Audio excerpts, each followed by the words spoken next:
வணக்கம் நண்பர்களே. தீபாவளி எல்லாம் முடிஞ்சு சிறப்பாக எல்லாருக்கும் முடிஞ்சிருக்கும் அப்படின்னு சொல்லி நினைக்கிறோம். ஓகே, இந்த எபிசோடில் 2024 வெளிவந்து சிறந்த திரைப்படங்களை பற்றி பார்க்க போகிறோம். அதாவது நான் பார்த்து எல்லாருக்குமே அது ரொம்ப பிடிச்சமான ஒரு திரைப்படங்கள் தான். ஸோ அதோட புதிய பதிவுகளை பற்றி இந்த வீடியோவில் போடலாம் அப்படின்னு சொல்லி ஒரு முயற்சி. ஸோ முதலாவதாக பார்க்கக்கூடிய திரைப்படம் அமரன். 2024 வெளிவந்த திரைப்படம். ராஜ்குமார் பெரியசாமி அவருடைய இயக்கத்தில் மேஜர் முகுந்த் வரதராஜ் அவருடைய பயோகிராஃபி திரைப்படம். மேஜர் அவர் என்னென்ன சாதனைகள் பண்ணார் ஆர்மியில் இருந்து அப்படிங்கிறது நமக்கு எல்லாத்துக்கும் தெரியும். அதை சினிமாட்டிக்காக இல்லாமல் முடிஞ்ச அளவுக்கு ரியாலிஸ்டிக்காக அந்த கதை சொல்லியிருந்தாங்க. சிவகார்த்திகேயன், சாய் பல்லவி அது அற்புதமாக நடிச்சிருந்தாங்க.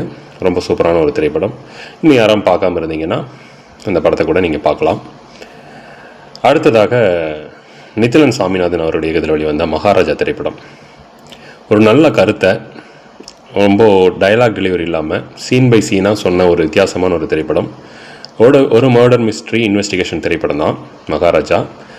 ஸோ விஜய் சேதுபதி அற்புதமாக நடிச்சிருப்பார். இயக்குனர் ஒரு நல்ல இயக்குனர், அதனால் எல்லா நடிகர்களையும் அதில் நல்லா வேலை வாங்கியிருப்பார்.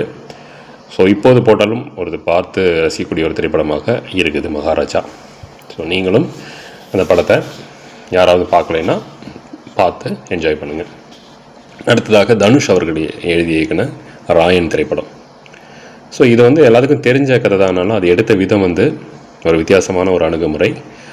தனுஷ் ஒவ்வொரு படத்துக்குமே அந்த வெரைட்டிஸ் காமிச்சிட்ருக்காரு. பவர் பாண்டிக்கு அப்புறம் ராயன், அதுக்கப்புறம் இப்போது இட்லி கடை எடுத்தார். Raayan full and full action movie. So அதில் சென்டிமெண்ட் கலந்து தம்பி தங்கச்சி அந்த மாதிரி கலந்து ஒரு சீன் பை சீனாக அவருடைய அந்த டைரக்ஷனுடைய இது காமிச்சிருப்பார். ரொம்ப நல்ல திரைப்படம். AR Rahman musical. ஸோ அதில் நிறைய நட்சத்திரங்கள் நடிச்சிருப்பாங்க. அது குறிப்பாக எஸ்ஜே சூர்யா, தனுஷ், அதுக்கப்புறம்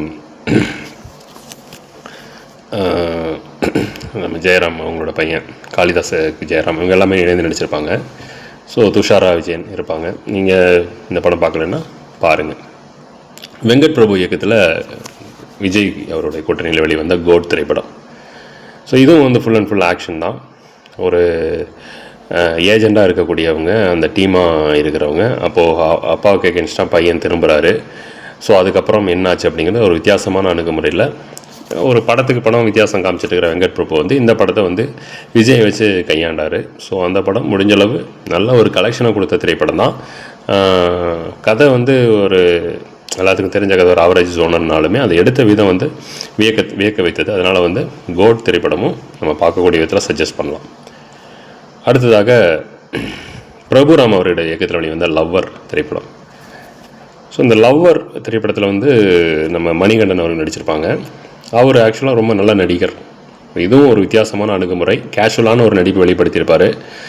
ஒரு லவ் மேரேஜ் எப்படி போகுது, அவங்களுக்கு இடையிலான சண்டை, அந்த கருத்து வேறுபாடு, இதை ரியாலிட்டிக்காக இப்போ இருக்கிற ஒரு ட்ரெண்டிங் தகுந்த மாதிரி காமிச்சிருப்பாங்க. ரெண்டு பேருமே ஹீரோ ஹீரோயின், அதுக்கப்புறம் அவங்களுடைய ஃப்ரெண்ட்ஸ் எல்லாருமே யதார்த்தமாக நடிப்பு வெளிப்படுத்தியிருப்பாங்க. ஸோ பார்க்கக்கூடிய திரைப்படத்தில் லவ்வர் திரைப்படத்தையும் நான் சஜஸ்ட் பண்ணுறேன். வாழை, மாரி செல்வராஜ் அவருடைய இயக்கத்தில் வெளிவந்திருக்கிற வாழை. ஸோ இந்த படத்தில் சின்ன சின்ன பசங்களை போட்டு ஒரு நல்ல ஒரு கதையை அவர் கொடுத்துருப்பார். இந்த கதையில் இந்த பசங்க தான் ஹைலைட்டு. அதுக்கப்புறம் கலையரசன் அவரும் வித்தியாசமான நடிப்பை கொடுத்துருப்பாரு. மியூசிக்காக அந்த படம் பாடல்கள் எல்லாமே ரொம்ப ஹிட்டாச்சு. தெற்க நடக்கிற ஒரு உண்மை சம்பவத்தை மையமாக வச்சு எடுத்த திரைப்படம். ஸோ இதோட கிளைமேக்ஸ் எல்லாம் சிலிர்க்க வைக்கும். அப்படிப்பட்ட ஒரு கிளைமேக்ஸு ரொம்ப நல்லா வேலை வாங்கியிருப்பார் வாழை திரைப்படத்தில். எல்லாத்தையும் ஒரு நடிகர்கள் தேர்வு நல்லா இருந்துச்சு. ஸோ நீங்களும் டைம் இருந்தால், யாராவது பார்க்காம இருந்தால் அந்த படத்தை பார்க்கலாம். விடுதலை 2, வெற்றிமாறன் அவருடைய இயக்கத்தில் விஜய் சேதுபதி, சூரி அவங்க கூட்டணியில் வெளிவந்த திரைப்படம். விடுதலை 1 நமக்கு ஏன் அந்த வாத்தியாரை கைது பண்ணாங்க அப்படிங்கிறதோட முடிச்சிருப்பாங்க. ஸோ அந்த வாத்தியாருடைய கதை என்ன சொல்லுது அப்படிங்கிறத விடுதலை 2ஆக கொடுத்துருப்பாங்க. ஸோ இதில் விஜய் சேதுபதி என்ன ஆகிறாரு, எப்படி எல்லாம் அவருடைய வாழ்க்கை நிலை எப்படி இருக்குது, கம்யூனிஸ்ட்டை பற்றி நல்லா பேசின திரைப்படம். எழுத்து வடிவில், அதாவது டைலாக் டெலிவரியாக ஒவ்வொரு வசனமும் மனசில் நிற்கிற மாதிரி, ஆணில் அடித்த மாதிரி அந்த கம்யூனிஸ்ட்டை பேசக்கூடிய ஒரு திரைப்படம்.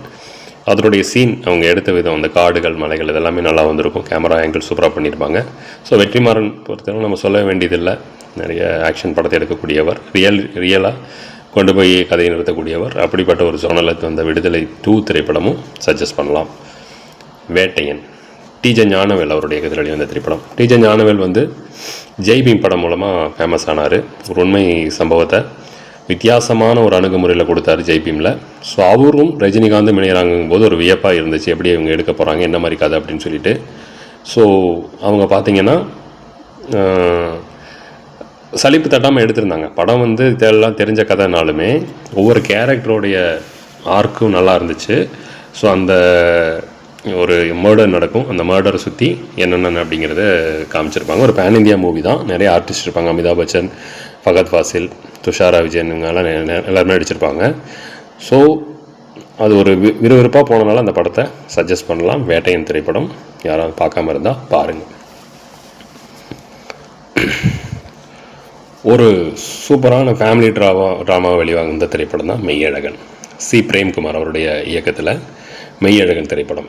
ரொம்ப வருஷ கேப்புக்கு அப்புறம் பிரேம்குமார் அந்த படத்தை எடுக்கிறார். ஏன்னா 96 வந்து எவ்வளவோ பிரபலம் அடைஞ்ச திரைப்படம், ரொம்ப நல்லா ஓடின திரைப்படம், எல்லாருக்குமான ஒரு பிடித்த திரைப்படம் எல்லாத்துக்கும் தெரியும். ஸோ மெய்யழகன் எப்படி பண்ண போகிறார் அப்படிங்க பார்க்கும்பொழுது அரவிந்த் சாமி, கார்த்திக் கூட்டணி.